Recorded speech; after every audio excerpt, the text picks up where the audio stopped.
कठोरता एवं मृदुता का सिद्धांत या HSAB सिद्धांत। HSAB सिद्धांत होता है कि कठोर कठोर से अभिक्रिया करता है और मृदु मृदु से अभिक्रिया करता है। जैसे कि संकुल निर्माण के समय यदि कठोर धातु कठोर लिगेंड के साथ अभिक्रिया करके संकुल बनाते हैं तो वो संकुल स्थायी होता है। इसी प्रकार मृदु धातु मृदु लिगेंड के साथ मिलकर के संकुल बनाते हैं तो वो स्थायी होता है, जबकि कठोर और एवं मृदु के अभिक्रिया से बने हुए संकुल अस्थायी होते हैं। अब कठोरता एवं मृदुता का सिद्धांत या HSAB सिद्धांत के कारण क्या है, इसके निम्न कारण है। पहला कारण दिया है इलेक्ट्रॉनिक सिद्धांत। इलेक्ट्रॉनिक सिद्धांत के अनुसार जब कठोर अभिक्रिया होती है तो आयनिक बंध बनता है, जबकि मृदु मृदु अभिक्रियाओं के बीच में सहसंयोजक बंध बनता है। इसलिए कठोर के साथ अभिक्रिया होने पर स्थायी संकुल बनते हैं, जबकि मृदु मृदु के साथ अभिक्रिया होने पर भी स्थायी संकुल बनते हैं। जबकि कठोर एवं मृदु के मध्य में अभिक्रिया होने पर अस्थायी संकुल बनते हैं, क्योंकि उस समय न तो मजबूत आयनिक बंध बनता है और न ही मजबूत सहसंयोजक बंध बनता है। जैसे कि यहाँ पर लिखा हुआ है, इस सिद्धांत के अनुसार कठोर अभिक्रिया में आयनिक बंध बनता है, जबकि मृदु मृदु अभिक्रिया में सहसंयोजक बंध बनता है। या दूसरे शब्दों में कह सकते हैं कि कठोर अम्ल अपने छोटे आकार एवं उच्च धनावेश के कारण कठोर क्षारों के साथ आयनिक बंध बनाता है। कठोर व मृदु क्रिया से बना यौगिक अस्थायी होता है, क्योंकि इनके मध्य मजबूत आयनिक बंध नहीं बनता है। कठोर आयनिक अभिक्रियाओं तथा मृदु मृदु सहसंयोजक मानते हुए मिसोनो एवं उसके साथियों ने एक रिलेशन दिया, एक संबंध दिया, और वो संबंध है PK बराबर -log K बराबर AX + BY + C। यहाँ पर K संकुलन अभिक्रिया में जो साम्य स्थिरांक है वो कहलाता है, ये साम्य स्थिरांक है।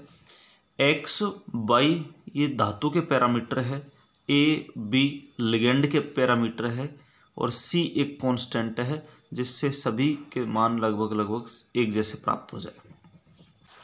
दूसरा जो सिद्धांत है वो पाइबंधन सिद्धांत। पाइबंधन सिद्धांत चैट एवं मुलिकन ने दिया था। उनके अनुसार जैसे कि मृदु क्षार जैसे फास्फोरस है, सल्फर है, क्लोरीन है, आयोडीन है, इनके पास रिक्त डी कक्षक होती है, अर्थात इनमें D0 विन्यास होता है।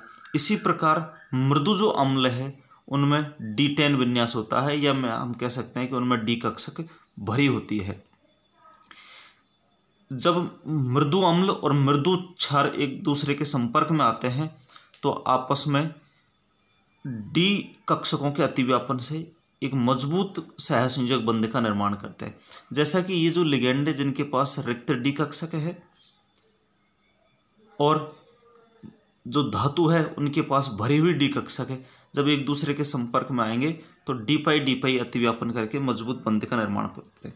आप इस डायग्राम के माध्यम से देखिएगा, ये धातु की तो भरी हुई डी कक्षक है, ये लिगेंड की रिक्त डी कक्षक है। जब धातु की भरी हुई डी कक्षक और लिगेंड की रिक्त कक्षक एक दूसरे के संपर्क में आती है तो डी पाई अतिव्यापन के द्वारा एक सहसंयोजक बंध का निर्माण कर लेती है, जिससे कि बना हुआ बंध मजबूत बंध होता है। यही लॉजिक कठोर में होता है, कठोर में भी आपस में मजबूत बंध बनता है। तीसरा जो सिद्धांत है वो पिट्जर का सिद्धांत है। पिट्जर का जो सिद्धांत है लंदन बल या वांडरवाल बल पर आधारित है।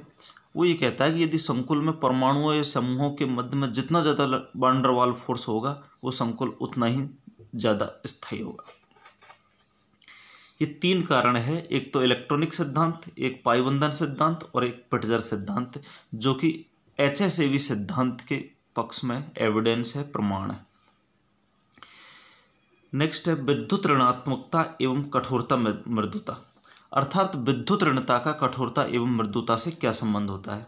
तो जैसा कि अभी तक हमने पढ़ा है, हमने ये ऑब्जर्व किया है कि जिनकी विद्युत ऋणता ज़्यादा है वो कठोर होते हैं, चाहे वो अम्ल है चाहे वो क्षार है।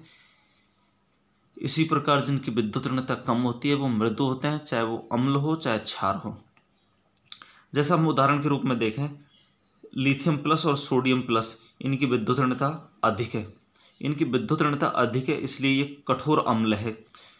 ये लिथियम प्लस और सोडियम प्लस आयन की विद्युत ऋणता अधिक है, परमाणुओं की विद्युत ऋणता तो कम है, लेकिन आयंस की विद्युत ऋणता अधिक होने के कारण ये कठोर अम्लों की भांति व्यवहार करते हैं।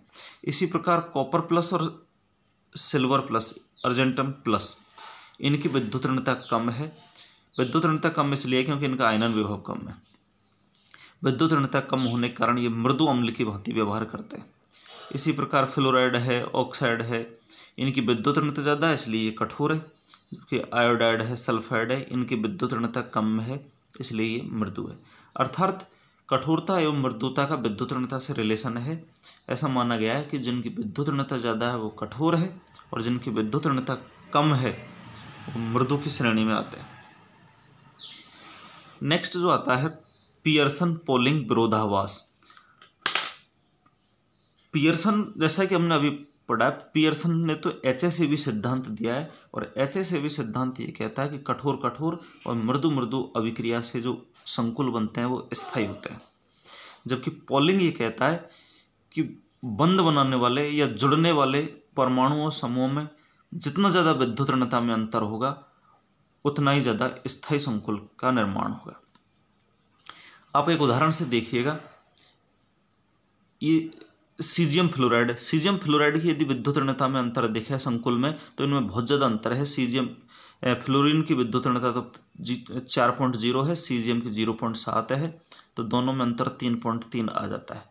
अर्थात विद्युत ऋणता में अंतर बहुत ज़्यादा है, इसलिए पोलिंग के अनुसार ये स्थायी संकुल होना चाहिए। तो आप एक रिएक्शन देखो, caesium iodide plus lithium fluoride. Caesium iodide और की विद्युत ऋणता में अंतर 1.8 है, लिथियम फ्लोराइड के विद्युत ऋणता में अंतर 3.0 है, जबकि इधर सीजियम फ्लोराइड की विद्युत ऋणता में अंतर 3.3, लिथियम आयोडाइड में 1.5। अब ये रिएक्शन पोलिंग के अनुसार तो लेफ्ट साइड में होने, राइट साइड में होनी चाहिए, लेकिन वास्तविकता ये नहीं है। ये रिएक्शन संपन्न नहीं है, ये रिएक्शन इस तरीके से संपन्न नहीं होती, जबकि ये रिएक्शन उल्टी संपन्न होती है। अर्थात जो सीजियम आयोडाइड है वो सीजियम फ्लोराइड की तुलना में अधिक स्थायी है, इसलिए ये रिएक्शन इस तरीके से संपन्न होगी। Caesium fluoride plus lithium iodide मिलकर के लिथियम फ्लोराइड और सीजियम आयोडाइड बनाते हैं। तो ये जो अभिक्रिया है ऊष्मक्षेपी अभिक्रिया होगी, अर्थात इस दौरान ऊष्मा बाहर निकलेगी और स्थायी यौगिक का निर्माण होगा। इसकी व्याख्या को हम पोलिंग के आधार पर नहीं कर सकते, इसकी व्याख्या को हम पियर्सन के आधार पर कर सकते हैं, जिसमें हम देखते हैं कि लिथियम प्लस और फ्लोराइड ये दोनों कठोर है, कठोर कठोर की अभिक्रिया से स्थायी संकुल बन गया। इसी प्रकार सीजियम और आयोडाइड दोनों मृदु है, इसलिए मृदु मृदु की अभिक्रिया से ये भी स्थायी संकुल बन गया। आप यहाँ देखो, यहाँ पर सीजियम फ्लोराइड है, सॉफ्ट एसिड हार्ड बेस की क्रिया से बना है इसलिए अस्थायी है। इसी प्रकार लिथियम आयोडाइड में हार्ड एसिड सॉफ्ट बेस है इसलिए अस्थायी है, जबकि यहाँ पर हार्ड एसिड हार्ड बेस है इसलिए स्थायी है। इसी प्रकार ये सॉफ्ट एसिड सॉफ्ट बेस है इसलिए स्थायी। कुल मिलाकर हम कह सकते हैं कि पोलिंग की जो अवधारणा है और पियर्सन की अवधारणा है वो बिल्कुल अलग अलग है। पोलिंग तो ये कहता है कि संकुल निर्माण के समय धातु और लिगेंड या यौगिकों में जितना ज़्यादा विद्युत ऋणता में अंतर होगा स्थायी संकुल बनेगा, जबकि पियर्सन ये कहता है कि विद्युत ऋणता से स्थायित्व का कोई लेना देना नहीं है, ये तो कठोरता एवं मृदुता से निर्भर करते हैं। कठोर कठोर एवं मृदु मृदु की अभिक्रिया से हमेशा स्थायी संकुल बनते हैं। Thank you.